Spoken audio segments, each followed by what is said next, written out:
Hey everyone, welcome to my channel Learn. Today we will going to discuss the anatomy and the structure of the cervical vertebrae. As the name suggests, the cervical vertebrae are located in the cervical region, that is the area of the neck that is formed from these corresponding cervical vertebrae, and the skeleton of the neck is formed from the cervical vertebrae and the running spinal cord between the intervertebral foramens of these cervical vertebrae.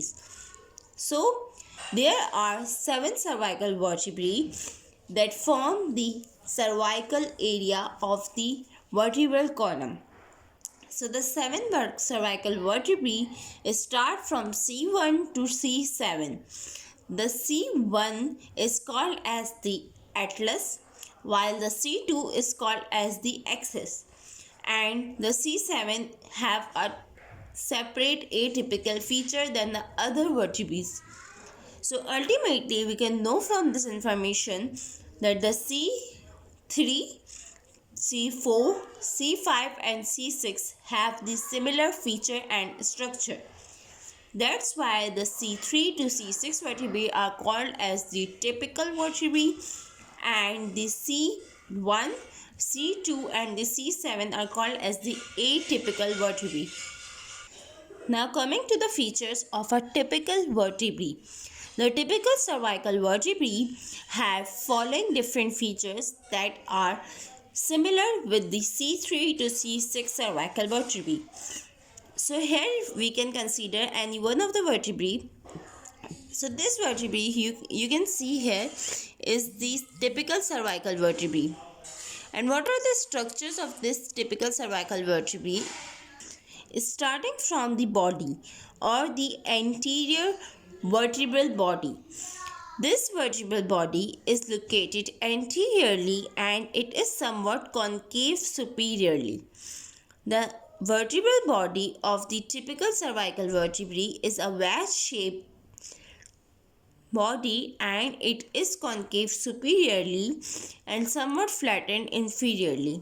For the corresponding vertebral body of the next vertebrae that is coming inferior to it. So for this next vertebrae, the vertebral body is concave or somewhat flattened inferiorly and concave superiorly to form a lateral processes. These lateral tubercle-like elevation from the superior lateral aspect of the vertebral body of the cervical vertebrae are called as the uncus process. Here you can see these are called as the uncus process or the unsnake process of the cervical vertebrae. Then this vertebral body have connected with the posterior vertebral arch by these lateral transverse processes. The transverse processes have a feature that is most important feature of a cervical vertebrae, that is the presence of a foramen. This is the vertebral foramen, that is the transverse some foramen transversorium or the transverse foramen of a typical cervical vertebrae in the transverse process.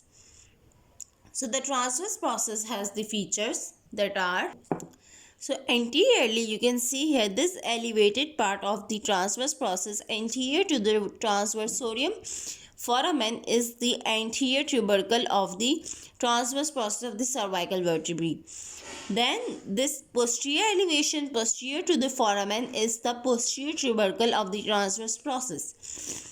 Then between the anterior tubercle and the posterior tubercle of the transverse process there is a groove. Here you can see this groove is called as the groove between the anterior tubercle and the posterior tubercle of the transverse process of the cervical vertebrae. So what are the attachments on the anterior and the posterior tubercle and also on the groove? On the anterior tubercle, there is the attachment of the levator scapulae and the scalene muscles. While on the groove between the two tubercles, there is a passage for the anterior rami of the cervical spinal nerve of the corresponding vertebrae. Like this, if this vertebrae is C3 vertebrae, then the nerve anterior rami or the ventral root of the spinal nerve, that is a C3 spinal nerve, will going to pass through this groove between the anterior tubercle and the posterior tubercle of the transverse process. Now the foramen. The foramen transversorium is normally large in the typical cervical vertebrae, and this foramen give passage to the vertebral arteries and the vertebral veins. Except for the C7 vertebrae, in which the foramen transversorium give passage to only a small accessory vein. So now we have discussed the vertebral body and the transverse process. The another structure you can see here is this small structure. This is the plate, or you can say the connection between the vertebral body and the posterior vertebral arch. This connection or the bony elevation from the vertebral body posteriorly is called as the pedicel. The pedicel connects the vertebral body with the posterior vertebral arch on the both sides. Now posterior to the pedicel, there are the flat discs on the both sides. Here you can see these flat discs on the both sides on the superior aspect of the cervical vertebrae are called as the superior articulating facets. Similarly, inferiorly, these facets are called as the inferior articular facet. For the next corresponding vertebrae that will going to articulate with the cervical vertebrae. Now I can show you the articulation, how this articulation take place. Like this is a inferior cervical vertebrae and this is a superior, like this is a C3 or C4. The articulation will going to take place like this.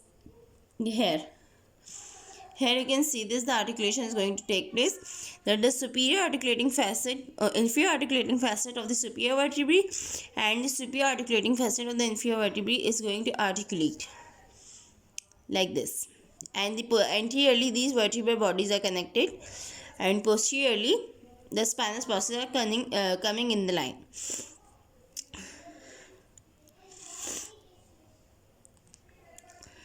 So now, then after the superior and the inferior articulating facet, there you can see the laminated or the plate-like elevation that is coming posteriorly and uniting to form a spinous process. These posterior elevation or the bony plate-like margins of the cervical vertebrae are called as the laminae.